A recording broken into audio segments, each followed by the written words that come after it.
자, 이어서 이 정수합에 대해서 이제 계속 말씀을 드리도록 하겠습니다. 우리가 앞에서 유도했던 식이 이거죠. 그레디언트 P는 로 곱하기 G다.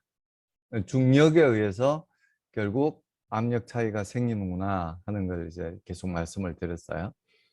그래서 얘를 이제 이 벡타식으로 되어 있는 이 벡타 방정식을 미분 방정식이죠. 미분 방정식을 스칼라식으로 이제 풀었으면 요렇게 쓸 수가 있어요. 오른쪽 식 같이 x 방향 성분, y 방향 성분, g 방향 성분 이렇게 나누어 쓸 수가 있는데요. 이 그래비티 벡터는 중력은 한쪽 방향으로만 작용을 하죠. 그 방향, 중력 방향을 우리가 k 방향, z 방향이라고 이야기를 한다면 x 방향이나 y 방향으로는 이 그래비티가 작용을 하지 않아요. 그래비티가 작용을 하지 않습니다. 그래서 우변에 있는 벡터는 z 방향의 성분만 이렇게 가지게 돼요. 그러니까 이건 벡터 방정식이기 때문에 스칼라 방정식 세 개로 나눌 수 있잖아요. x 방향의 방정식, x 방향 방정식, y 방향, z 방향. 이 세 방향에 대한 방정식으로 이제 나눌 수가 있는데 x 방향하고 y 방향은 우변이 다 제로예요.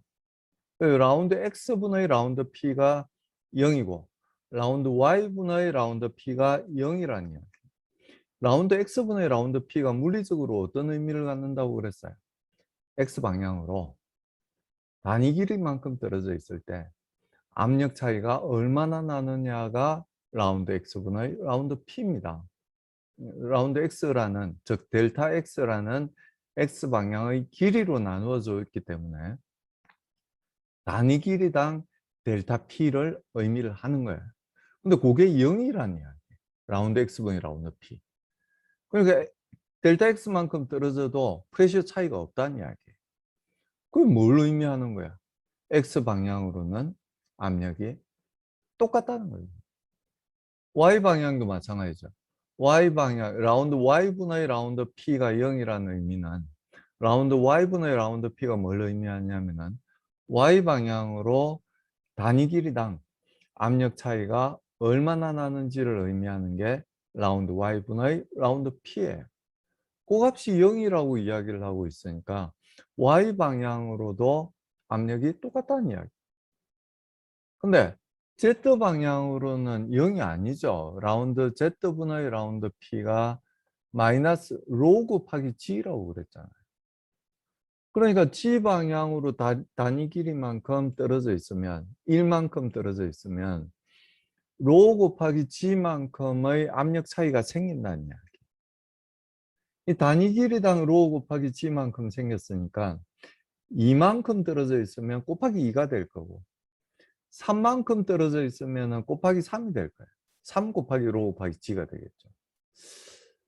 그래서 요 앞에 두 항, 즉 x 방향하고 y 방향에 대해서는 0이 되고요. 그러니까 프레셔 차이가 없는 게 되고요. z 방향, 즉 중력 방향으로만 이렇게 요 식이죠. 라운드 g분의 라운드 p가 마이너스 로 곱하기 g만큼의 차이가 난다는 이야기입니다. 그래서 요건 똑같은 식이고요. 이 라운드 z분의 라운드 p라고 적은 거하고 dpdg라고 적은 거하고 차이점은 아시죠? 프레셔가 function of x, y, g, 즉 x에 따라서도 변하고 y에 따라서도 변하고 g에 따라서도 변한다면 반드시 이렇게 적어야죠. 라운드 g분의 라운드 p라고 적어야 되죠.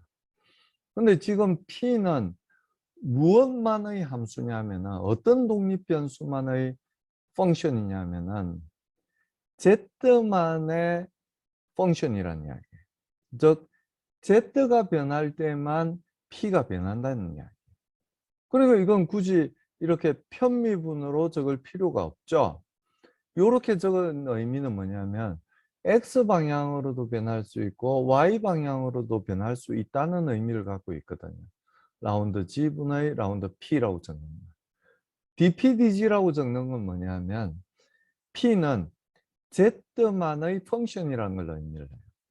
그래서 지금 이 상태에서는, 이 위식에서 보는 상태에서는 X와 Y에 관해서는 프레셔가 변하지 않잖아요. 인디펜던트 하잖아요. X가 1이 되건 X가 100이 되건 X가 1000이 되건 프레셔는 변하지 않는다는 이야기예요. Y 방향으로도 마찬가지고. 근데 G에 대해서는 다르죠.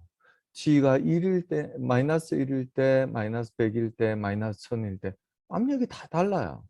G에 따라서는 변하는 값이라는 의미거든요. 그래서 이 G만의, Z만의 펑션이기 때문에 dPdg라고 이렇게 적을 수 있다는 이야기입니다. 그럼 이게 뭐 적분하면 쉽게 우리가 적분이 되죠. Z에 관해서 적분하면 P2-P1이라고 좌변은 P2-P1이 되고요. 우변은 만약에 덴시티가 일정하고 그래비티가 일정하다면 그냥 로 곱하기 G 곱하기 Z라고 적으면 될 거예요. 근데 밑에 보시는 그림과 같이 요 캐피탈 뎁스 2라고 적혀 있는 라인을 보세요. 이 캐피탈 A, 캐피탈 B, 캐피탈 C는 상황이 똑같아요. 위에 쌓여 있는 유체가 전부 물밖에 없어요. 근데 캐피탈 D는 상황이 달라요. 왜? 수온이 있잖아요. 수온이 물보다 위에 있을 수 있나요? 수온은 물보다 훨씬 무겁죠. 그러니까 무거운 유체는 밑으로 갈 수밖에 없어요. 그래서 수온이 아래쪽에 있고 위에 물이 있는 그런 상태가 됩니다. 이 캐피탈 D는 상황이 다르죠. 이 캐피탈 A, B, C에 비해서 더 높은 압력을 가질까요? 아니면 더 낮은 압력을 가질까요? 당연히 더 무거운 유체가 누르고 있으니까 더 높은 압력을 가질 수밖에 없습니다. 이 캐피탈 A, B, C, D가 아니라 그냥 A, B, C, D라고 적어 놓은 요 포인트들을 보세요. 뎁스 1이라고 적혀져 있는데요. 요 A, B, C, D는 서로 압력이 같아요. X 중력에 대해서 이 수직인 방향에 대해서는 압력이 변하지 않죠. 또 위에 쌓여 있는 물, 단위 면적당 그 힘을 따지니까요. 물의 깊이가 다 똑같아요. 뎁스 1으로서 똑같아요. 그러니까 이 스몰 A, B, C, D 포인트에서는 압력이 전부 똑같을 수밖에 없어요. 근데 아래쪽에 있는 뎁스 2에 있는 캐피탈 A, B, C, D는 압력이 더 높을 수밖에 없다는 이야기예요. 1에서부터 2까지 더해 줄 건데 즉 이 수면에서부터 여기까지 이 뎁스 2까지 더해 줄 건데요. 더해주는 로 곱하기 G가 이 머큐리에서 수온에서는 더 큰 값을 가질 수밖에 없다는 이야기예요. 더 많이 더해줄 수밖에 없다. 수학적으로 보면 더 많이 더해줄 수밖에 없다는 거예요. 그래서 우리가 물리적으로 생각할 때는 당연히 D가 더 크다는 걸 알 수가 있고요. 수학적으로 볼 때도 요 로가 수온의 경우에는 훨씬 큰 값을 가지기 때문에 요 캐피탈 D에서의 압력이 더 높아질 수밖에 없다 하는 걸 알 수가 있게 됩니다. 그리고 이제 이렇게 다른 유체가 쌓여 있을 때, 아까 한 번은 이제 제가 말씀을 드렸는데요. 이 수면에서 프리스피스라고 표현되어 있는 이 수면에서 즉 Z가 0일 때 압력을 PA 즉 대기압이라고 이야기를 했잖아요. 절대 압력으로 이야기하자면 대기압이라고 이야기를 했잖아요. 그리고 이 Z좌표는 위로 올라갈 때 플러스예요. 아래쪽으로 내려가면 마이너스가 되겠죠. 그래서 이 플러스 B만큼 올라왔을 때는 여기 감마를 보세요. 감마에 뭐라고 적혀 있냐면은 서브스크립트로 에어라고 적혀 있어요. 요 사이에 쌓여 있는 0에서 플러스 B까지 쌓여 있는 유체는 물이 아니죠. 공기죠. 그러니까 당연히 이 공기가 누르는 힘, 요 사이에서 이 면을 공기가 누르는 힘만큼은 이 플러스 B에서는 받지 않는다는 이야기예요. 그러니까 요만큼은 당연히 빼줘야 돼요. 뭐 물리적으로 아주 타당합니다. 그래서 마이너스 B 곱하기 감마 에어라고 표시가 된 거예요. 그리고 여기 마이너스 H라고 표시되어 있는 이 점에서는 PA에다가 얼마만큼이 더 누르고 있냐면은 0에서 마이너스 H까지 쌓여 있는 이 물이 요 면을 누를 수밖에 없어요. 왜? 중력이 요 방향이니까. 중력 방향으로만 힘을 받잖아요. 요 위에 있는 요 수면에서는 여기 쌓여 있는 이 물이 물의 무게를 받을 리가 없잖아요. 아래쪽에 있는데. 그러니까 여기는 요만큼이 안 더해지는 거예요, 당연히. 안 더해지고 오로지 공기가 누르는 힘만큼만 압력을 받는 겁니다. 그걸 우리가 대기압이다. 이렇게 이야기했죠. PA다. 이렇게 이야기를 하는 거죠.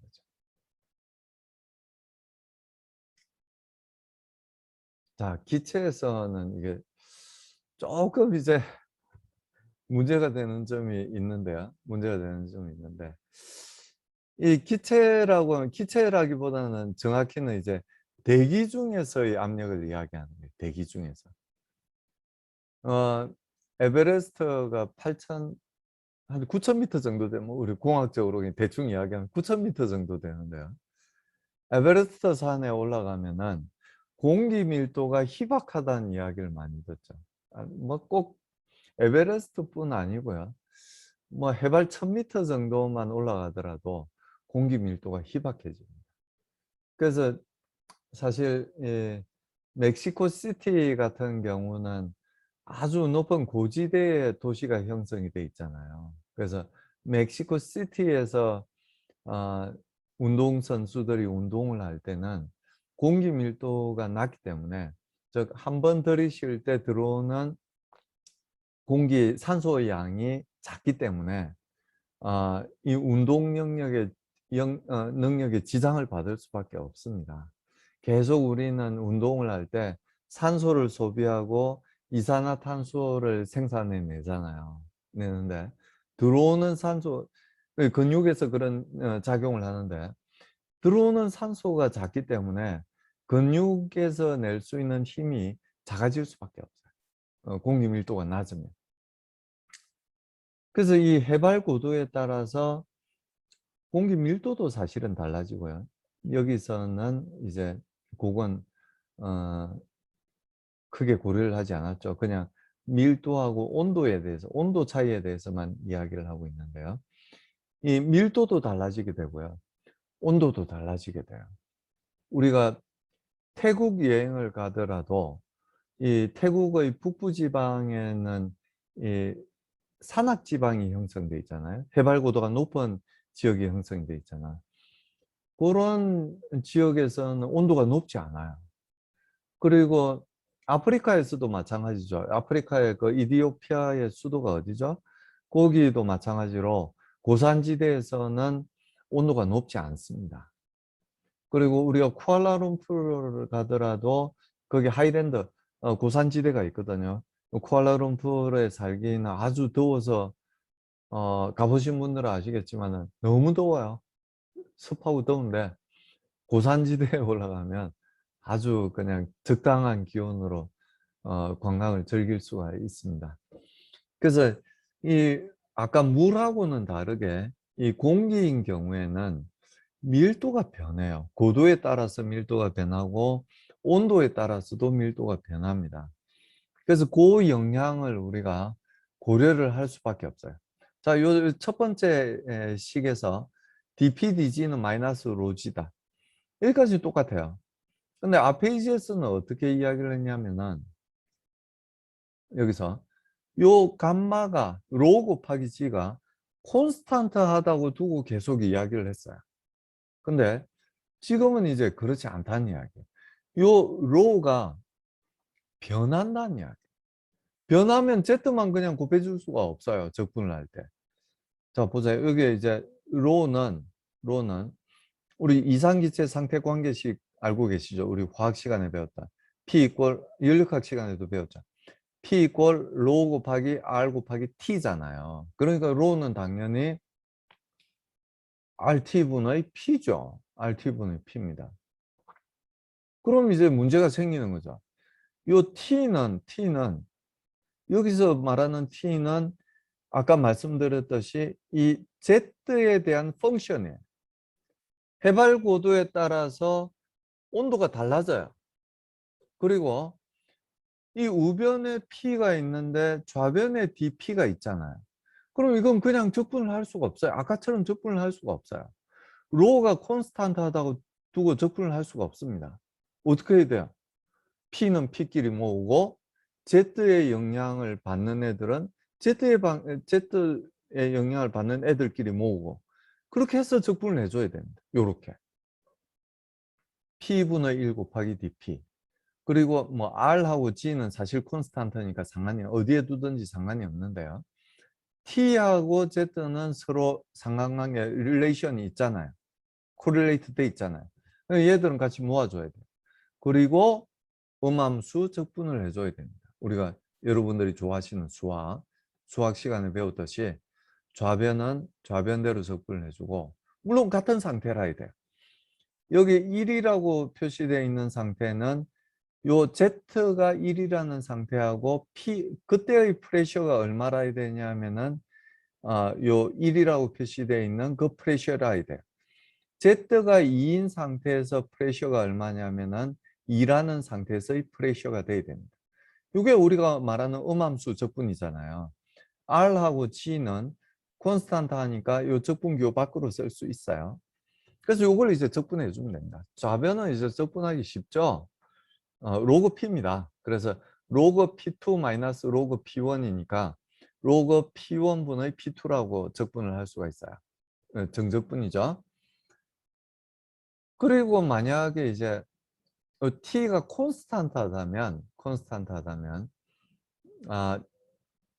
콘스탄트하지 않지만 콘스탄트하다고 생각을 한다면 요 T도 이제 적분 기호로 밖으로 나올 수 있고 그냥 단순하게 G2 G1으로 정적분 값을 구할 수 있어요. 그래서 P2는 P1 곱하기 엑스포넨셜 뭐 이렇게 적을 수가 있게 됩니다. 요게 이제 어떤 어떤 것만 좋은 거냐면 덴시티가 템퍼리처에 대한 펑션이라고만 준 거예요. 그리고 이 템퍼리처가 G에 대한 펑션이란 건 나중에 이야기할 거예요. 아무튼 이 슬라이드에서는 이 T는 일단 Z에 대한 펑션은 아닌 거예요. Z에 대한 펑션은 아닌 거예요. 아닌 걸로 봤을 때는 이렇게 우리가 구할 수 있다. 압력 분포를 이렇게 구할 수 있다는 이야기죠. 자, 그런데 사실은 어떠냐면 아이고 죄송합니다. 사실은 어떠냐면 이 템퍼리처가 온도가 제때에 따라서 변해요. 어떻게 변하냐면은 우리 아마 지구과학 시간 뭐 이런 시간에 아마 여러분들 고등학교 때 배우지 않았을까요? 요 첫 번째 그림 보세요. 요 그림처럼 이렇게 변해요. 요 그림처럼. 이 대기권에서는 그러니까 해발 고도가 11km 정도, 에베레스트가 9km 정도밖에 안 되니까 굉장히 높은 거죠. 밖에가 아니라 9km면 굉장히 높은 거죠. 11km 정도 될 때까지는 온도가 일정해요. 일정하게 일정한 레이스로 줄어들어요. 해수면에서의 온도가 15도씨 정도 된다면 11km 정도 되면 해발고도 11km 정도가 되면 마이너스 56.5도가 돼요. 온도가 엄청 낮죠. 그러니까 에베레스트 산 정도가 되면은 해발 고도가 한 9km 정도 되니까 영하 40도쯤 되겠네요. 그러니까 에베레스트 등반하시는 분들은 반바지 반팔로 올라가시면은 얼어 죽기 쉽습니다. 얼어 죽겠죠. 쉬운 게 아니에요.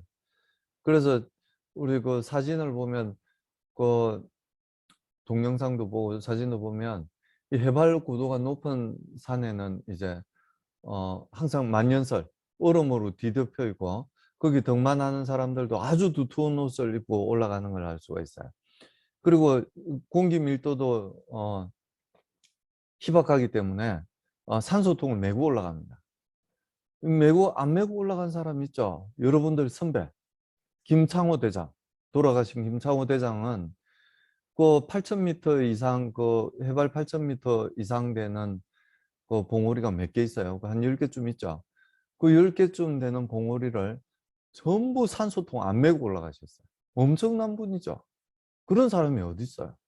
초인이지. 아까 말씀드렸듯이 공기 밀도가 희박하기 때문에 이 우리가 운동을 하기 위해서, 움직이기 위해서는 근육을 사용을 해야 되고, 근육을 사용하기 위해서는 산소가 들어가서 이산화탄소가 나와야 되는데, 들어가는 산소가 조금밖에 안 되는데도 그 운동량을 냈다는 거죠.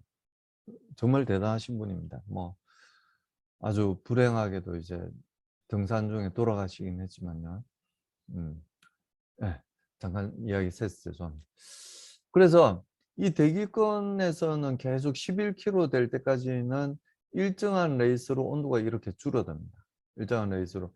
그 줄어드는 레이시, 여기서 이 첫 번째 수식에서 캐피탈 B라고 표현된 게 단위 길이당, 단위 미터당, 그러니까 해발 고도가 1m 올라갈 때마다 몇 도씨가 줄어드는지를 표현하는 게 B예요. 단위 높이당 줄어드는 온도가 B예요. 그러니까 그 높이를 곱해주면은 그 높이가 됐을 때 얼마나 온도가 떨어졌는지를 알 수 있겠죠. 그리고 해수면에서의 온도는 T0입니다. 그래서 이 T가 앞서 페이지에서는 일정하다고 두고 엑스포넨셜 형태로 된 그 식을 우리가 얻을 수 있었지만 사실은 그렇지 않다는 이야기죠. 템퍼리처는 해발 고도의 Z에 따라서 요 Z에 따라 요걸 여기까지 딱 끊어서 콘스탄타 T가 이제 Z에 따라서 변하지 않는다고 봤을 때가 첫 번째, 요 앞에 9페이지에서 봤던 그 식이 되는 거고요. 좀 더 정확하게 요 T는 이렇게 T0-BZ라는 식을 사용해서 요 식을 그대로 넣어서 양변을 적분을 해주게 되면 여기도 이제 로그 P가 되고 여기도 로그가 되겠죠. 이 분모에 Z가 들어있으니까요. 그래서 적분을 해주게 되면 요 식을 우리가 얻을 수 있어요. 그래서 요 식을 이제 양변에 다 로그가 있으니까요. 그럼 RB분의 G가 이렇게 지수로 파워 우리말로는 멱이고 파워로 이렇게 올라가게 되겠죠. 파워로 올라가는 요 식을 이제 구할 수가 있게 됩니다. 자, 조심해야 될 거. 템퍼리처가 이 Z에 대해서 이런 분포를 가지는 건 해발 고도가 얼마까지라고요? 11km까지만 해당되는 이야기. 만약에 11km 이상에 대해서 이 프레셔에 대한 식을 얻기 위해서는 어떻게 해야 될까요? 11km부터 20km까지는 콘스탄트한 템퍼리처, 즉 마이너스 56.5도라는 값을 템퍼리처 값에 대입을 해야 될 거고요. 20.1km 이상이 될 때는 각각 요 식에 대해서 전부 템퍼리처 분포를 집어넣고 다시 적분 구간을 나눠야 되겠죠. 그러니까 적분 구간을 나눠서 다시 적분을 해줘야 됩니다. 다시 다 더해줘야 돼요. 적분은 더하는 거니까요. 더해줘야 됩니다. 그래서 결국 우리가 적분식을 이제 구해보면은 요런 식을 이제 구할 수가 있게 됩니다. 요런 식을 구할 수가 있게 됩니다. 그래서 아까 101.33kPa이네요. 표준 대기압이. 우리가 보기에는 거의 100kPa잖아요. 해수면에서 100kPa였지만 압력이 에베레스트 산 9km 정도까지 9km 정도 올라가면은 요 정도, 그러니까 한 어느 정도 될까요? 한 35kPa밖에 안 된다는 이야기예요. 위에 쌓여 있는 공기가 그 정도로 줄어든다는 이야기예요. 그래서 요런 압력 분포를 보이게 된다는 걸 알 수가 있고요. 30km 이상에서는 어느 정도까지 압력이 낮아지냐면은 1.2kPa 정도밖에 되지 않아요. 1.2kPa이면 0.01기압 정도? 0.01기압 정도밖에 되지는 않습니다. 그러니까 우리가 인공위성을 아주 높은 위치에 쏘아 올리게 되면은 이 운동을 하면서 인공위성이 이렇게 뺑뺑 돌면서 공기가 많은 지역에서 뺑뺑 돌고 있다고 생각을 하면 어떻게 되겠어요? 계속 공기에 의해서 유동저항을 받겠죠. 유동저항을 받아서 속도가 계속 느려질 수밖에 없어요. 계속 추진력을 주지 않는다면. 근데 이렇게 높은 고도로 올라가게 되면은 공기 저항을 거의 뭐 압력이 거의 없는 상태니까 공기 입자가 거의 없다고 봐야 되겠죠. 그럼 공기 저항을 거의 받지 않아요. 그리고 앞서서 말씀드렸던 연속체 가정 이런 게 통하지 않아요. 그 아주 높이 올라가면. 아무튼 이 고도에 따라서 압력 분포가 요렇게 형성이 되는구나 하는 걸 알 수가 있게 됩니다. 그래서 요 아래쪽에 대해서는 요 템퍼리처 요 식을 이제 적용을 하게 되고요. 템퍼리처에 대한 식을 적용을 하게 되고 요 11km에서 한 20km 되는 요 구간에 대해서는 템퍼리처가 일정하다는 56.5도라는 값을 여기에 대입을 해서 적분식을 풀어줘야 됩니다. 자, 그래서 앞서 말씀드렸지만 이 T0는 국제 협정으로 15도라고 정했어요. 15도 C. 절대 온도로는 자, 여기 켈빈에는 도를 붙이지 않습니다. 켈빈 온도에서는 절대 온도에서는 도를 붙이냐. 여기 섭씨에만 이렇게 도를 붙여요. 도를 붙이고 켈빈에는 붙이지 않습니다. 절대 온도 저게 뭐야? 절대 온도로는 288도 정도 되고요. 섭씨로는 15도 정도가 됩니다. 그리고 B값, 아까 B값이 뭔지 기억하시죠? 요거 단위 높이당 온도가 얼마나 떨어지느냐 그걸 나타내는 값인데요. 그 값은 0.0065 정도 됩니다. 0.0065. 그래서 요 숫자를 한번 보시면 뭐 한 100m 정도 올라가면은 어느 정도 온도가 줄어들어요? 0.6도 정도 줄어들죠. 그래서 그건 거의 체감을 할 수가 없고요. 한 200m 정도 올라가면 이 해수면보다도 한 1.3도 정도 온도가 떨어지게 됩니다. 1000m 올라가게 되면 하나, 둘, 셋, 6.5도 떨어져요. 엄청나게 많이 떨어지죠. 그래서 1000m 정도 올라가면 이 정도 떨어지고 우리 그 한라산은 한 2000m 되잖아요. 2000m 되면 우리 그 제주시에서 30도였다고 할지라도 13도가 떨어지니까 17도 정도밖에 안 되는 거예요. 백록감에 올라가면. 그래서 아무리 따뜻한 여름이라고 할지라도 한라산에 올라갈 때는 조금 두터운 옷을 넣어갔다가 올라가서 추우면 입어야 되겠구나 하는 걸 알 수가 있습니다. 그리고 이제 이런 T0와 B 값을 이용해서 P0를 이제 구해보면 이제 101.35kPa 정도가 표준 대기압이라고 해서 우리가 정해놓은 값이다 이렇게 이야기를 할 수가 있습니다. 해수면에서의 압력이 항상 101.35kPa이 아니에요. 그래서 이 압력보다 낮으면 우리는 저기압이라고 이야기를 하고요. 이 압력보다 높은 경우에는 고기압이라고 이야기를 합니다. 우리가 잘 알고 있는 태풍은 이제 아주 낮은 저기압이죠. 그래서 이 101kPa에서 아주 모자란 95kPa 정도, 뭐 센 태풍인 경우, 뭐 98kPa 뭐 이렇게 약해지기도 하지만 센 경우에는 그 정도 낮은 압력을 가지기도 합니다. 그래서 이제 이런 값들을 이용해서 우리가 그 식을 다시 정리를 하면 정리를 한다기보다 여기에 들어가 있는 이 지수 값들 RB분의 G 값을 구해보면 5.26이라는 값을 구할 수가 있어요.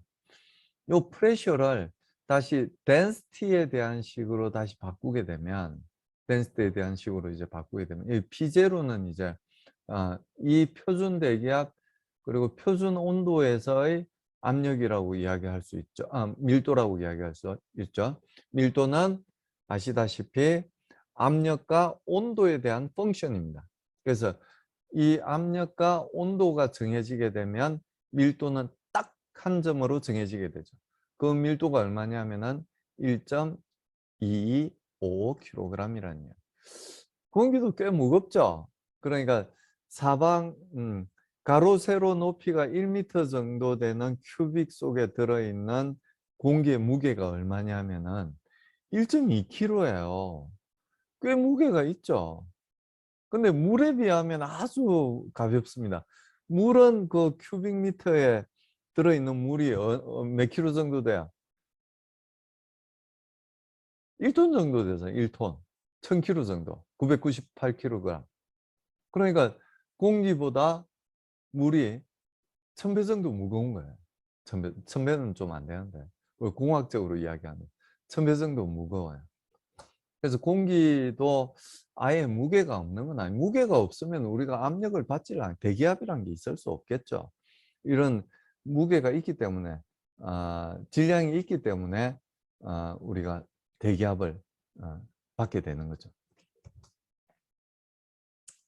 그래서 앞서 말씀드렸지만 이제 압력의 단위는 다시 말씀드리면 뉴턴 퍼 미터 제곱, 즉 단위 면적당 받는 힘이다. 뉴턴 퍼 미터 제곱이 되고, 이걸 너무 많이 쓰기 때문에 파스칼이라는 별도 단위를 쓴다. 압력에 대해서는 이렇게 쓴다고 이제 말씀드릴 수 있고요. 1파스칼에 1000배 정도 되는 압력을 킬로파스칼이라고 이야기를 해요. 그리고 100배 정도 되는 건 우리 일기예보에서 말하는 그 헥토파스칼.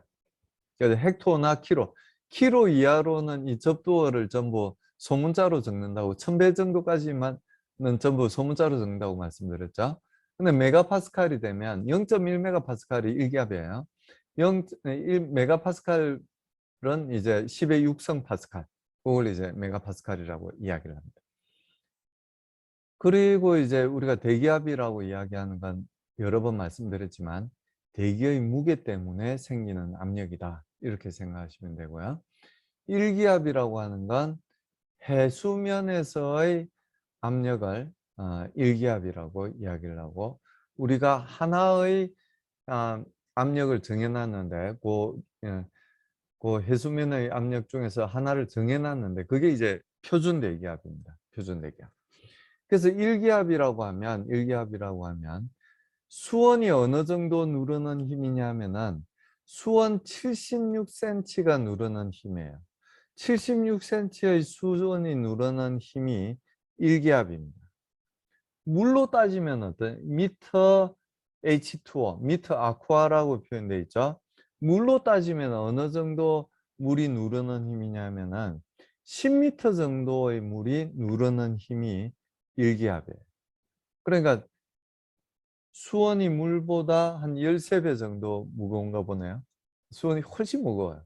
수온이 액체 중에서 제일 무거운 액체잖아요. 물론 표준 상태에서. 그래서 요게 이제 101.33인데 왜 3위로 했을까요? 101.3 킬로파스칼 정도 되는 게 일기압입니다.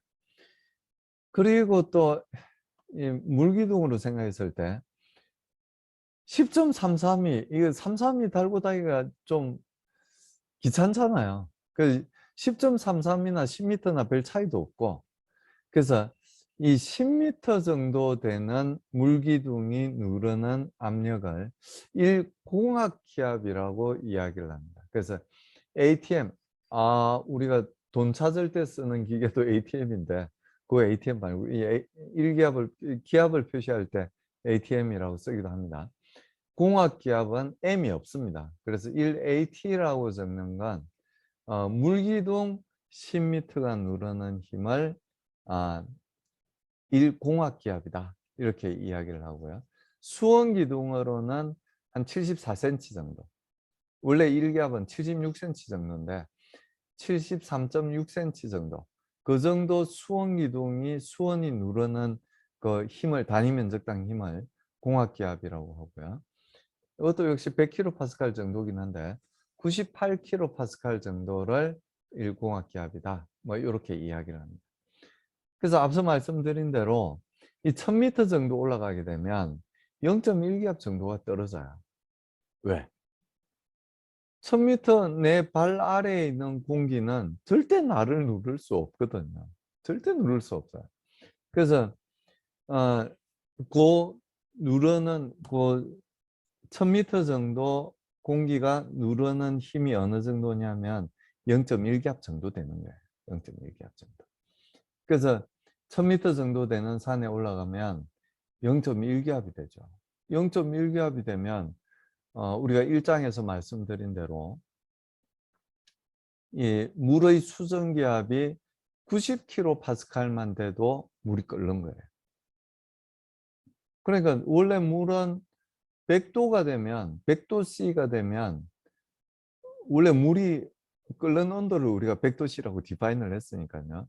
물이 어느 온도를 0도C라고 디파인하고 그 사이를 이제 쪼개서 이제 0에서부터 100도 사이를 나눈 거잖아요. 100도C가 돼서 100kPa이 돼야 대기가 누르는 힘을 뚫고 물이 끓는데요. 1000m 정도 되는 산에 올라가면은 주위 압력이 얼마냐면 90kPa밖에 안 돼요. 0.1기압이 떨어져 가지고. 그러면은 100도가 되기 전에 90kPa이 물의 수증기압이 되는 온도가 되면 뭐 한 90도가 되면 물이 끓는다는 이야기. 그럼 우리가 이제 라면 끓일 때도 이게 다 100도씨에서 조리가 되도록 그렇게 디자인이 돼 있는데, 그리고 그 컵라면도 한 85도, 90도가 됐을 때 익혀지도록 그렇게 디자인이 돼 있는데, 물이 90도에서 끓으니까 컵라면에 부으면 온도가 확 떨어져서 이제 7, 80도밖에 안 될 거란 이야기예요. 그러면은 원래 디자인된 대로 요리가 되는 게 아니잖아. 그러니까 당연히 맛이 없을 수밖에 없죠. 어떻게 해야 돼요? 등산을 갈 때 맛있는 음식을 먹기 위해서는 싸가든지 아니면 요즘은 참 산 위에서 요리를 못하죠. 싸가든지 아니면 압력밥솥을 압력솥을 들고 올라가서 요리를 해야 된다 하는 걸 알 수가 있습니다. 농담입니다. 그래서 이게 수온 압력계예요. 자, 여기 요 위에는 거의 압력이 제로예요. 거의 압력이 제로입니다. 왜 압력이 제로예요? 진공 상태예요. 여기는 진공 상태. 누를 수 있는 공기가 없어요. 유리로 차단이 돼 있고, 유리인지 뭔지 모르겠지만 차단이 돼 있고, 그 안에 있는 기체들은 뭐밖에 없냐면은 이 수온도 마찬가지로 계속 조금씩 증발을 합니다. 전기압이 있기 때문에. 조금씩 증발을 해서 그 온도에서 가지는 전기압만큼밖에 없어요. 그러니까 이 보통 우리가 상온에서는 거의 0에 가깝다고 보는 가까운 그 정도 압력밖에 안 돼요. 그래서 이 빨간색 점을 누르는 힘은 뭐냐면은 이 수온이 누르는 힘밖에 없어요. 수온이 누르는 힘밖에. 이 수온이 누르는 힘하고 여기는 이 PM이라고 적혀져 있는 이 프리스피스 Z2 이퀄 0이라고 돼 있는 요 면에서는 공기만이 오로지 공기만이 누르고 있다는 거 이해되세요? 자, 만약에 공기가 누르는 힘이 수온이 누르는 힘보다 더 세면은 어떤 일이 생기겠어요? 이 수온 기둥이 좀 더 위로 올라갈 거예요. 이쪽이 누르는 힘이 더 세니까. 여기 누르는 힘보다 여기 누르는 힘이 더 세면 수온 기둥이 좀 더 올라갈 거예요. 언제까지? 두 개 누르는 힘이 똑같아질 때까지. 자, 우리 고기압이라서 한 105kPa이 됐어요. 그럼 우리가 원래 이제 여기 1기압으로 101kPa로 여기 누르고 있으면 101kPa로 누르고 있으면 요 H라고 표현되어 있는 H가 얼마가 나와야 돼요? 딱 76cm가 나와야 되는 거잖아. 101kPa이면. 근데 101kPa이 아니라 고기압이라서 105kPa이야, 지금. 지금 우리 주위의 압력이. 그럼 여기 76cm로 누르는 이 압력은 힘은 얼마예요? 압력은 얼마야? 101kPa이잖아요. 그럼 여기를 누르는 힘이 여기를 누르는 힘보다 더 세죠? 이 압력의 차이가 있으면 뭐가 생긴다고 그랬어요? 플로우가 생기는 거잖아요. 움직임이 생기는 거잖아. 여기 있던 유체들이 요로 움직임이 생기는 거예요. 왜? 이쪽에 압력이 낮으니까. 압력이 높은 데서 항상 압력이 낮은 데로 유체는 흘러요. 요렇게 흘러가서 결국 어떤 일이 생겨요? 요 높이가 높아진다는 거예요. 101kPa일 때 76cm였다면 105kPa이 되면 5%니까 뭐 어느 정도 한 3cm 정도 올라가겠죠. 79cm가 된다는 이야기. 뭐 정확한 이야기는 아닙니다. 그 정도를 태풍이 와서 여기 누르는 힘이 95kPa밖에 안 돼요. 저기압이 됐어요.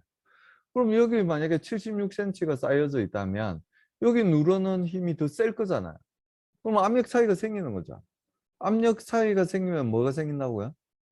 플로우가 생긴다는 이야기. 플루이드 플로우가 생긴다는 이야기. 좀 더 내려오겠죠. 그래서 73cm로 딱 측정이 될 거라는 얘기예요.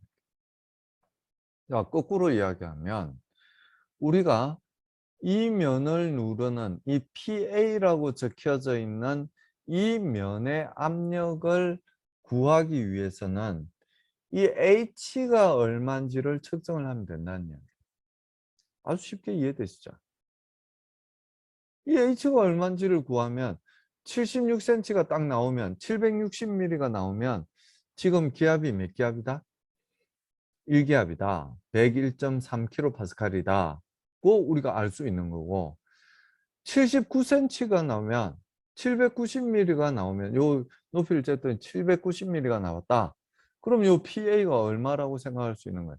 105kPa이구나. 원래 표준 대기압보다 더 높은 상태구나 하는 걸 알 수 있는 거잖아요. 비례하는 거잖아. 요 H에 비례를 해서 PA를 측정할 수 있는 거잖아요. 그럼 우리는 어떻게 하면 되냐? 여기 눈금을 만들어 놓는 거예요. 여기 예를 들어서 76cm가 되는 데다가 1기압, 그리고 79cm가 되는 데다가 이제 1.05기압, 뭐 이런 식으로 아니면은 킬로파스칼로 여기 101kPa, 여기 105kPa, 95kPa 이렇게 눈금을 만들어 놓을 수 있다는 이야기예요. 그 눈금을 딱 보면은 아, 오늘은 몇 킬로파스칼이구나 알 수 있는 거죠. 우리 수온 온도계 아세요? 온도계? 여기 수온은 마찬가지로 밀도는 이 압력에 대한 펑션만 되는 게 아니에요. 온도에 대해서도 변해요. 그러니까 수온 온도계는 이 수온의 밀도가 온도에 따라서 변한다는 성질을 이용한 온도계가 수온 온도계예요. 그래서 온도가 높으면 밀도가 낮아지기 때문에 부피가 커져요. 그래서 빨간 선이 위로 올라가. 그래서 높은 온도를 우리가 읽을 수 있게 되고요. 온도가 낮아지게 되면은 수온의 덴시티가 높아지게 돼요. 그래서 이 눈금이 내려와 부피가 줄어드는 거니까 덴시티가 높아지는 건 부피가 줄어드는 거잖아요. 같은 질량인데. 그래서 이렇게 내려오게 되면 낮은 온도를 우리가 얻을 수 있는 거예요. 그래서 수온 온도계는 그렇게 온도를 이렇게 캘리브레이션해서 적어놨죠. 어, 수온의 높이가 얼마냐에 따라서 온도가 얼마인지를 알 수 있게 되는 거고, 수온 압력계는 수온의 높이에 따라서 압력을 알 수 있게끔 온도계를 구성을 한 겁니다. 여기서 이제 하나 더, 이 표면 장력 보세요. 요 수원이 이 표면을, 이 용기의 표면을 적시고 있나요? 적시지 않고 있나요? 기억나세요? 적시지 않고 있죠. 적시면 어떻게 되겠어요? 요 선이 요렇게 위로 올라가겠죠. 여기도 마찬가지. 위로 요렇게 올라가겠죠. 물은 이렇게 위로 올라가요. 표면을 타고 표면을 적셔요. 물은. 근데 수온은 어떠냐면은 적시지 않아요. 적시지 않으려고 이렇게 노력을 하고 있는 거예요. 서로 뭉쳐가지고 이렇게 노력을 하고. 여기도 마찬가지로. 그러니까 유튜브를 타고 이제 들어가 보시면 이 수온 압력계의 원리에 대해서 좀 더 잘 아실 수가 있게 됩니다. 그래서 이제 이 마노메타, 즉 압력계, 그러니까 이 수온 압력계를 쓰면 이제 좋긴 한데 안 좋은 점이 뭐겠어요? 왜 안 좋게? 수온 온도계, 수온 압력계는 안 좋아요. 근데 안 좋은 이유가 뭐겠어요? 수온 온도계하고는 다르게 밀폐되어 있지 않아요. 수온은 몸에 해로운 중금속이에요. 아까 여기 요 윗부분에서도 수온 분자가 있다고 말씀드렸죠. 얼마만큼 있냐면은 전기압만큼이 수온 전기압, 수전기압이 아니고 여기 물이 아니니까 수전기압이 아니고 수온의 전기압만큼이 여기에 수원이 이제 있는 거예요. 여기 입자들이. 여기는 계속 나와요. 대기 중으로. 그럼 관찰하려고 이렇게 매일 들여다보는 사람은 수온 중독성에 걸릴 수밖에 없어요. 그래서 요런 압력, 수온 압력계가 절대 압력을 우리가 측정을 할 수 있긴 하지만 수온이 독극물이기 때문에 뭐라고 그러죠? 하여튼 이 몸에 해로운 그런 금속이기 때문에 되도록이면 사용을 하지 않는 것이 좋습니다. 그래서 다른 압력 측정 방법을 이제 사용을 하게 되는데요. 그게 이제 마노메타라고 이야기를 하고 아주 쉬운 원리입니다. 우리가 지금까지 이야기했던 그 압력하고 같은 원리를 이제 사용을 하게 되는 거죠.